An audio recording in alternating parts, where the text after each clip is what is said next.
রাজধানী গ্যাস সংকট নিয়ে জানাতে আমাদের সঙ্গে যুক্ত হচ্ছেন সহকর্মী সুমনা সুমি। সুমি, সিএনজি ফিলিং স্টেশনের গাড়ির চাপ এখন কেমন দেখছেন জানাবেন।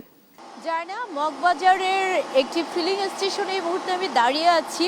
তাদের সাথে আমরা কথা বলেছি, তারা জানিয়েছেন যে তাদের এই ফিলিং স্টেশনটিতে প্রতিদিন যে মেইন ট্যাঙ্ক আছে সেখানে 200-র মতো স্পিড থাকার কথা, সেখানে কিন্তু দিনে 150 বা 160 এর বেশি স্পিড তারা পাচ্ছে না। তারপরেও যদি আপনাদেরকে দেখাই যে এখানে যে বড় বড় মেশিনগুলো আছে যেখান থেকে সিএনজি রিফুয়েলিং হয় সেগুলো কিন্তু বন্ধ আছে, কারণ 200 স্পিড থাকলেই রিফুয়েলিং মেশিনগুলো কিন্তু সচল থাকে।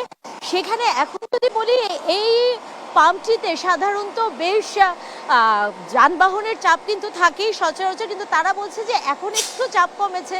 যে প্রতিদিন যেখানে আপনার 150-200 গাড়ির লম্বা লাইন ছিল সেখানে মাত্র এখন 40-50টির বেশি সারিতে গাড়ি বা সিএনজি থাকছে না। তার কারণ হিসেবে তারা বলছে যে আশপাশের স্টেশনগুলো আছে তারা কিছু কিছু গ্যাস পাওয়া শুরু করেছে, যে কারণে কিন্তু এই সময়ে এখানকার সেই দীর্ঘ যানবাহনের চাপ এখন দেখা যাচ্ছে না। তারপর এখানে কিন্তু এখন আপনারা যানবাহনের সারি দেখতে পাচ্ছেন, কারণ 9টা থেকে কিন্তু আবার গ্যাস দেওয়া শুরু হয়েছে। আর এই যে ছোট ছোট মেশিনগুলো দেখতে পাচ্ছেন এগুলোকে সাধারণত টাইটান বলা হয়।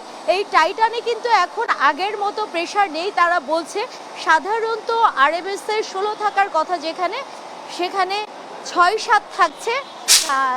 জানা এই